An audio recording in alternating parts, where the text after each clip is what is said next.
Hello friends, welcome back to my channel to a new blog. আশা করি তোমরা সবাই ভালো আছো, আমরাও ভালো আছি। বড়োদেরকে অনেক প্রণাম এবং ছোটোদেরকে আমার ভালোবাসা জানিয়ে আমি আজকের ব্লগটা এখান থেকেই শুরু করছি। তো দেখো, আগের ব্লগটাতেই তো বলেছিলাম যে ইন্ডিয়া যাওয়ার জন্য পুরোপুরি আমরা রেডি, আর জাস্ট কয়েক ঘন্টার অপেক্ষা। তো আর সত্যি এখনও আর কয়েক ঘন্টারই অপেক্ষা। তো এই যে আমি এখন রেডি হয়ে যাচ্ছি ফাইনালি এখান থেকে বেরিয়ে যাওয়ার জন্য, আমরা যে আবুধাবির যেখানটাতে আছি, তো আমাদের ওখানটা থেকে বেরিয়ে যাওয়ার জন্য আমি রেডি হয়ে গেছি। আর এইদিকে দেখো আমাদের লাগেজ পুরোপুরি রেডি। রাকেশ এখানে পাসপোর্টগুলো রেডি করে নিচ্ছিল, আর ওই ইন্ডিয়ান যে কারেন্ট টাকাগুলো আছে আর এখানে যে টাকাগুলো আছে ওগুলো একটু সেপারেট করে নিচ্ছিল, তাহলে আমাদের ওখানে গিয়ে আর কোনো অসুবিধাতে পড়তে হবে না, কারণ মিক্সড হয়ে থাকলে সব তখন একটু সমস্যাই হয়। আর এই যে এখন বাইরে বেরিয়ে গেছি, সব লাগেজও বের করে নিয়েছে। রাকেশ জাস্ট ওখানটা ভেতরটা লক করে, ওরা বলেছিল যে চাবিটা রেখে যেতে, তো ওই জন্য চাবিটা রেখে দিয়ে আসছে। আর আমরা এই নিচটাতে একটু দূরেই, ওখান থেকে একদম নিচটাতেই যে বাস স্ট্যান্ডটা, ওই বাস স্ট্যান্ডে না, আর একটু দূরে হেঁটে আসতে হয়েছে। ওখানে বাস স্ট্যান্ডে এসে আমরা দাঁড়িয়ে আছি, আর বাবিকে দেখলে তো কেমন পোজ দিচ্ছিল। তো এই যে আমরা বাসে উঠেও গেছি, বাস চলে এসছে। আর ভাবিকে এই যে নেক ব্যান্ডটা দিয়েছিলাম, ও এটা নিয়ে ওই দিকে করে দেখছে। রাস্তাগুলো দেখো, আমার সত্যি বলি না বারবার যে আমার এই রাস্তাগুলো এত ভালো লাগে না, আর মনে হয় না যে কিছু দেখি বলে।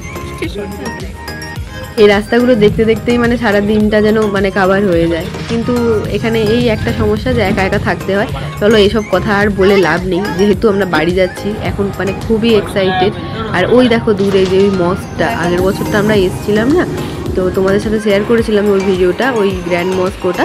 তারপর দেখো কথা বলতে বলতে আমরা এই যে আবুধাবি এয়ারপোর্টে পৌঁছে গেছি। আর জানো তো, এই আবুধাবি এয়ারপোর্টটা না নতুন হয়েছে, আগে যে আবুধাবি এয়ারপোর্টটা ছিল ওই এয়ারপোর্টটা না, ওটা পুরো টোটালি বন্ধ হয়ে গেছে। আর এই দেখো পুরো কার্ভ সেভে একটা অনেক বড় একটা এয়ারপোর্ট হয়েছে। তো ওই এয়ারপোর্ট এই 2-3 মাস হলো জাস্ট চালু হয়েছে, আর ওইটাতে আমরা এসেছি। আমরা এটা ফার্স্ট টাইম, আমি আগের বারে যখন এসেছিলাম বা বাড়ি থেকে যখন এসেছিলাম, তখন আমরা আবুধাবির পুরোনো এয়ারপোর্টে করেই পুরোনো এয়ারপোর্ট দিয়ে এসেছিলাম। আর এটা জাস্ট 2-3 মাস চালু হওয়ার কারণে তো আমরা এখানে ফার্স্ট টাইম, কারণ রাকেশ 1 বছর পর, আমি 8 মাস পর বাড়ি যাচ্ছি, তো সেই কারণেই আমরাও ফার্স্ট টাইম। অনেকেরই ফার্স্ট টাইম হবে, কারণ যেহেতু 2-3 মাস চালু হয়েছে এটা। তো দেখো এই যে আবুধাবি পুরো এয়ারপোর্টটা, আমি বেশ লুকিংটা ভালো, লুকিং গুড। তো এখানে বেশ বড় একটা উট আছে, আমরা যেখানটাতে দাঁড়িয়ে দাঁড়িয়ে ছবি তুলছিলাম, তো ওটাই তোমাদেরকে শেয়ার করছিলাম যে এখানের ভেতরটা কতটা সুন্দর।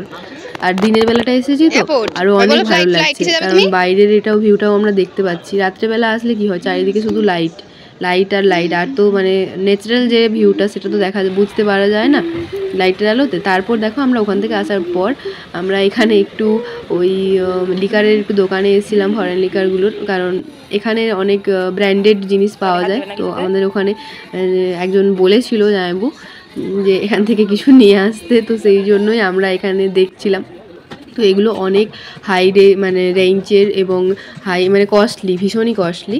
তো তাও এখান থেকে একটা নিয়ে যাব যেহেতু বলেছিল, তো এই যে একটা নিয়ে নিয়েছি, এই যে জ্যাকডোনাল্ডস। অনেকেই হয়তো জানবে, আমার এই সম্বন্ধে কোনো আইডিয়া নেই, তবু তোমাদের সাথে শেয়ার করলাম।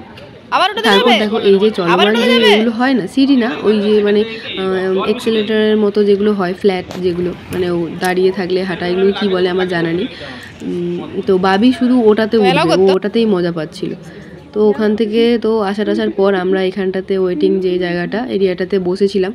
আর এই যে এই ফ্লাইটটা একটা এসেছিলো, তারপর এই প্রসেসিং হচ্ছিল, সবাই বেরোচ্ছিল, জিনিসপত্রগুলো ক্লিন করছিল, ওখানে যে যা যাবতীয় কাজ থাকে ওইগুলো হচ্ছিল।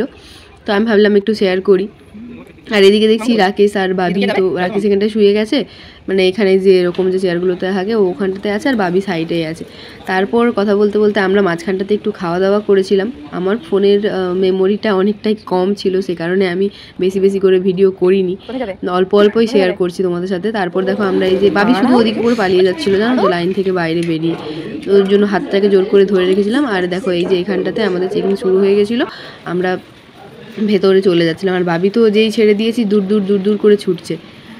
তো আমাদের তো যখন মানে সমস্ত কিছু কাজ হয়ে গেছিলো, চেক ইন হয়ে গেছিলো, আমরা সব কিছু করার পর ওখানটাতেও কিছুক্ষণ বসেছিলাম, তখনই বাবিকেও খাইয়েছি, আমরাও খেয়েছি।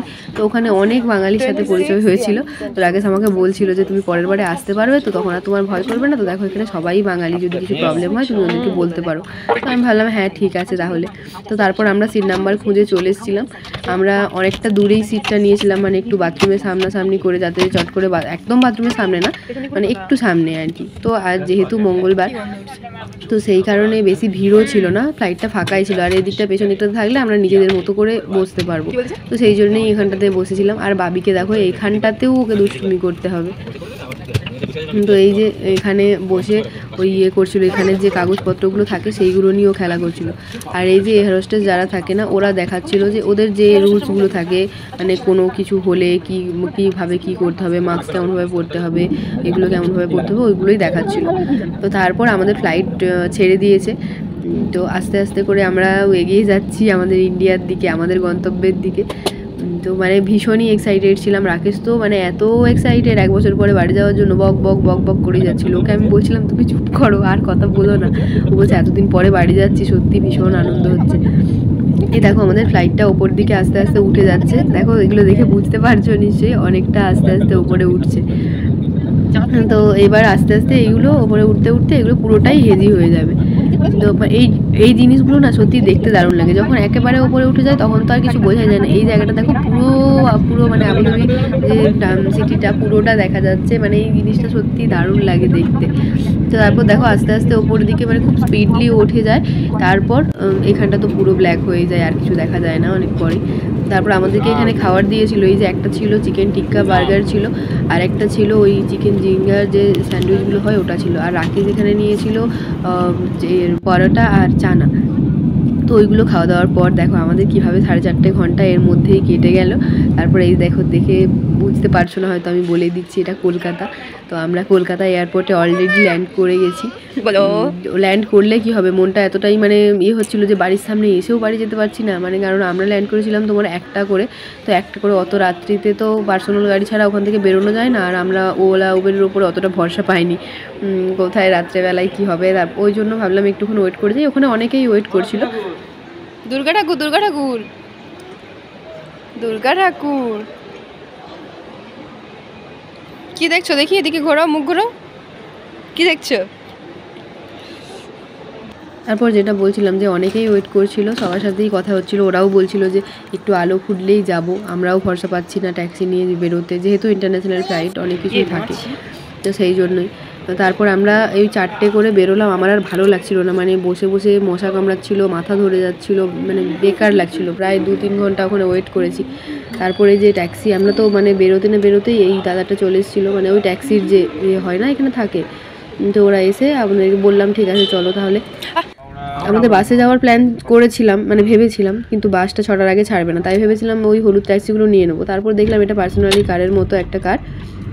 তো ও এসেছিলো, ও বললো 1000 টাকা দেবে, মানে তারপর 1050 টাকা দিয়েছিল, মানে রাকেশকে চেয়েছিল যে খুশি হয়ে কিছু দেওয়ার জন্য। তারপর দেখো এই যে নিজের চেনা শহর, সত্যি দেখতে মানে কলকাতার এই যে এত দ্রুততম একটা শহর, এত দ্রুততম একটা রাস্তাঘাট, কত শান্ত নিলিবিলি দেখো। আর এই রোডগুলোতেই সকালবেলাতে এত জ্যাম হয়, এত জ্যাম হয়। এই দেখো আমাদের ইমোশন হলুদ ট্যাক্সি। তো এইগুলো বেশ মানে দারুণ লাগছে। আর এখন একটু রাস্তায় লোকটা বেড়েছে, কারণ ওখান থেকে প্রায় আস্তে আস্তে আমাদের 5টা মতো বেজে গেছিলো। Finally we are rich to our home. তো অনেক ধকল গেছে বলতে মানে সারাদিন যতটা না হয়েছে, তো ওখানে 3-4 ঘন্টা ওয়েট করাটা অনেকটা চাপের হয়েছে, কারণ আমরা ওখানে ফ্লাইট আমাদের ল্যান্ড করেছে প্রায় 1টার সময়, আর আমরা ওখান থেকে বেরোলাম 4টার সময়। কারণ বাচ্চা নিয়ে অতগুলো লাগেজ নিয়ে ট্যাক্সি অবশ্যই পেয়ে যেতাম বা ওলা বুক করলেও হতো, কিন্তু রিস্ক নিলাম না অত রাতে। আবার এই সাইডে এসে ওয়েট করতে হবে, ট্রেন বা বাস তো অত রাতে পাবো না, মানে ঠিক সেই 3:30-4টে না বাজলে ট্রেনও চালু হবে না আর বাসও চালু হবে না। তো সেই কারণে আর বেরিয়ে আসিনি। আর এই এখন মানে 4টের সময় বেরিয়ে এলাম। রাকেশ আরও বলছিল 4:30। আমি আর মানে বুঝতে পারছিলাম না, আমার শরীরটা এত খারাপ লাগছিলো, পাহাড় যন্ত্রণা করছে, মানে সে কী বেকার লাগছে, ঘরের সামনে এসে আসতে পারছি না, আরও যেন কেমন লাগছে। তো ওই জন্য 4:30টার সময় বেরিয়ে আমরা একটা ট্যাক্সি নিয়ে এলাম। তো দেখলে আর রাস্তার মাঝে আর কোনো ভিডিও করিনি। তারপর হাওড়া এসে একটু চাটা খেয়ে একটু ফ্রেশ হলাম, তারপর বাসে করে এই জাস্ট 7টার সময় আমাদের এখানে নামলাম। 7টা না, 6টা ওই 50-50-এর দিকে নেমেছি, আর বাড়ি ঢুকলাম পুরো 7টাতে। তো তারপর এই যে দেখো বাড়ির অবস্থা খুব খারাপ, সব জিনিস নিয়ে এসে এখানে ঢেলে দিয়েছি। তো চলো আজকের ব্লগটা তাহলে এখানেই শেষ করছি। আর ব্লগটা কেমন লাগলো জানিও, যদি কিছু ভালো লেগে থাকে লাইক কমেন্ট শেয়ার করো। আর আমার চ্যানেলে নতুন হয়ে থাকলে চ্যানেলের আরও ভিডিও দেখার জন্য চ্যানেলটাকে সাবস্ক্রাইব করো। টাটা।